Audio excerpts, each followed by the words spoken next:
Did you debate AOC? No. Oh, okay. All right, I was telling people that. All right. No. Okay. The most famous person I probably talked to is like Tulsi Gabbard, I think. Oh, Tulsi, yeah. That wasn't even really a debate. She's single? I have no idea. Where? Probably. She's up in New York, though. You're about to leave her, so. Fuck! Damn. What, you want to move from New York down to Miami? Yeah, I'm moving here. Why? It's too liberal, and the monkey stuff is it's just in the state of emergency right now. I don't want to get locked down again. I don't want to get the core again. I'd rather be living life free. The same reason you're here. You're probably not from here, from the Midwest or probably somewhere. Yeah, I'm from fucking Nebraska. I lived in LA and then I came over here. Yeah. But I usually follow my wife wherever she wants to go. So. You let her decide everything? Well, because I stay inside and I play games all day and I do like politics and shit. It doesn't make a difference. She likes to go out and do stuff. Do go out and do what? Go out to the club. Belong to the streets. Oh, okay. She goes clubbing and you stay home and pay for it? No, she likes like beaches and tropical weather and shit. Like she's like really big in that. She's from Sweden. So she likes to, when she's in America, she wants like beaches and like sunny weather and stuff all the time. Okay. So we lived in LA before, but the people there are ass. Yeah. But I don't like the people in Miami either. But at least Miami's dope, bro. People are like more open-minded here. People are free. People don't give a fuck. People are made of plastic over here. Yeah, but at least here's the difference between Miami and LA. LA, they'll lie about it. Like, no, that's true. I'm not gonna tell you. Miami's like, yo, I just got my boobs done. Like, it's just. In LA, it's like every party is like a networking party. In Miami, they don't have to network because they all have like rich parents, so they just like talk about crystals and do like crazy shit all day. Basically, is crystals in LA? Or I've seen it down in like South Beach. Yeah, it's like all crystal people and shit, but not like ultra hardcore. Just like this, everybody's into like some random weird shit, I guess. Huh. But I think it's because I don't know. A lot of them. I don't know how these people live down here. A lot of them don't work. It seems like they have rich parents. Girls, so? Yeah. Sugar daddies. I don't really kind of stuff like that, I guess. Yeah, but even a lot of the guys like are just like whatever. Like Melina will be telling me about like some of these people. Like, how do people live in South Beach? These apartments like $4,000 or $5,000 a month, and she's like, oh well, this one guy said he trades crypto. No, he doesn't. He doesn't fucking trade crypto. No shot. What does he do? I have no. You think everybody here's parents' money, bro? There's a lot of crypto bros down here. I think it's all rich parents. Nah, you need to talk. I think it's all rich parents, dude. Nah, that's not true. I think it's all rich parents. But rich parents, people from like fucking Guatemala and Argentina and all these weird countries, you think they all got rich parents? If they could move to the U.S., they're not that poor. Okay, the poor people in Guatemala are still in Guatemala. The poor people in Venezuela are still in Venezuela. You're underestimating the power of crypto money, man. I've met a lot of crypto bros since I've been here, just like in a couple days. Yeah, but for every one crypto bro you see that made it, there's like 10,000 more that had to fall for that dude to stand, I think. Because, like, think about it. If you sell crypto at a huge gain, that means somebody lost, right? That's how it works, right? Yeah, this is where the winners come, man. Miami's the hub of, like, people like, yeah, I don't give a fuck. And you need to not give a fuck to start making money. Okay. Do you still That's cool. What's funny, you're a millionaire, right? Barely. Yeah. I was thinking back to our past couple debates, and I found it, like, a little funny that, like, I was the one defending going to get money. I'm still paying off my student loans. Like, my bag, like, I had my first 6-figure month last month. I could finally pay that shit off. And I'm, like, trying to promote ambition. I want people to see the progress that I'm going to make when I'm going to inevitably become a multimillionaire. And it's funny that I was debating you, and you were like, money is like chasing a spiritual void. And I'm like, yeah, chase the bag. And you're a millionaire, and I'm not. Yeah, but I'm also 10 years older than you, right? I'm 33. Okay. So I've had a lot more time to do it. What's the point? As in, you don't have to be a millionaire by the time you're 24.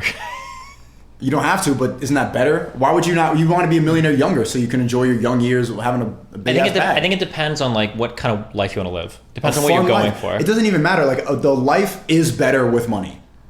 It is. But sometimes you got to make a lot of sacrifices to get that money. Yeah. I think that's the scary thing. Yeah, that's the scary thing. But like, don't you think you promote like a level of complacency? Like by saying it's scary, like that life is scary. Life is hard. I don't think it's complacency. I think there's a lot of ways you can challenge yourself that isn't just how much money you can get. How else can you challenge yourself? You can challenge yourself to be a better friend. You can challenge yourself to be a better person for your family. You can challenge your body. You can work out. You can do stuff like that.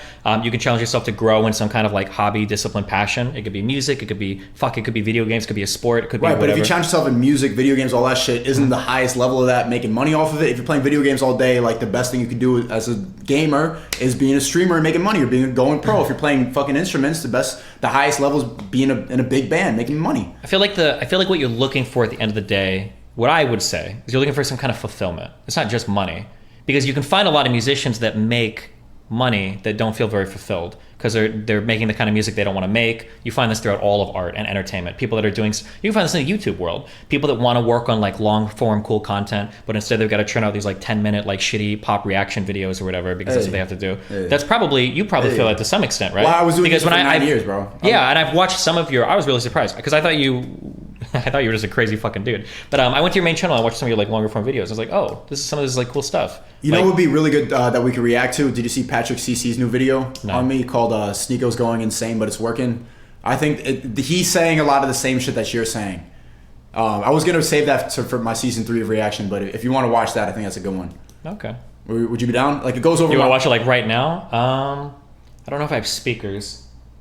That's fine. I'll probably figure something out, but everybody's calling me crazy. Everybody's calling me insane. Everybody's like saying take your meds. Everybody thinks that like there's something wrong with me. Everybody's psychoanalyzing me, and it's just funny. Like from my team, from the outside looking and reading these comments, he's putting it in a character. It's just like I'm just me, man. Sure.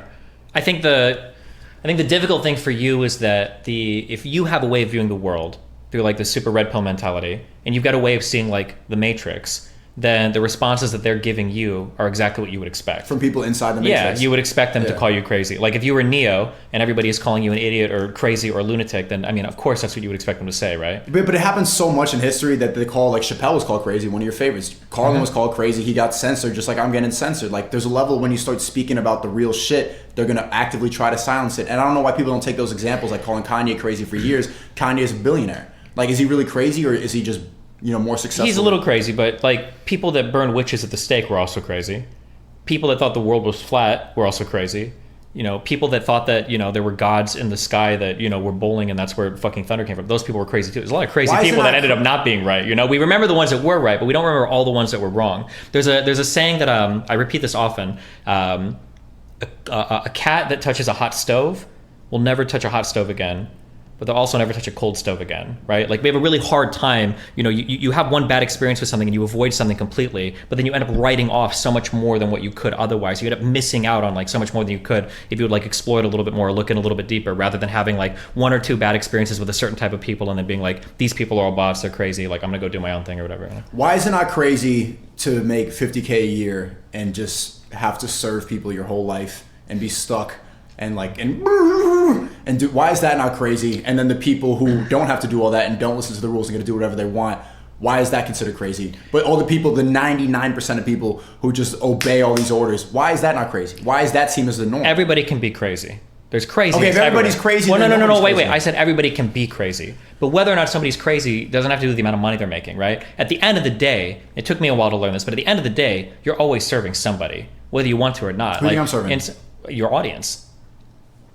Or you might be serving advertising. Sure, you might be okay with that, and that's cool. And some people are okay serving like the barista that tells them what to do at Starbucks. Or some people are okay with serving, a manager at a corporate thing, hedge fund, whatever. Serving my audience. How am I serving my audience though? Because you are in some ways captive to their attentions. Yeah, you have to entertain them. You got to put out videos for them. You have to do things that. But I don't do what they want me to do. If I did what they want me to do, I'd just be okay, and I would okay, and then I would listen, and I would get the brand deals. I get none of that. I get censored. I don't get any brand deals, and half the people who watch it are like, they're just psychoanalyzing it, and they can't comprehend why I am the way I am. Sure, but that's not serving them. That's just providing them entertainment. Yeah, you're kind of like living the dream of there's that saying. Do what you love and you'll never work a day in your life. Yeah. Right? Yeah, so I feel similarly. Yeah. But at the end of the day, as long as you live in a society, we're kind of like, we're tied into the metrics somehow. We got to pay taxes. You got to. There's always some form. There's ways around it. They're not legal ways. I mean, there's legal ways, man. You get your LLC, you move out to different countries. I've got my LLC. I live in a state with I do distributions for my company. I've got okay. When you start talking, now we're talking tax evasion. Okay, not avoidance. But the. Yeah, I'm just saying that like when you talk about the industry making 50K or 500K or whatever, I know a lot of people that live pretty hollow lives that make a lot of money. Like, do you think Hassan is happy when you watch him on his stream and you see how he interacts? That dude makes. No. I think that guy might pull 7 figures a month. Well, that guy's not funny. Like I'm trying. Yeah, but regardless, like he's like. Entertainment. I think that's the example of a type of guy. Here's another thing that I'll say. But we're nothing alike. That's not. Sure, you might not be. I don't think Andrew Tate is happy. That's cap. I don't think that dude is a happy guy. Cap, I don't think he's a happy dude. Why? He doesn't have a good woman in his life. Oh, he has many. You can't have many good women. Yeah, you can. Somebody that gives you more than just pussy.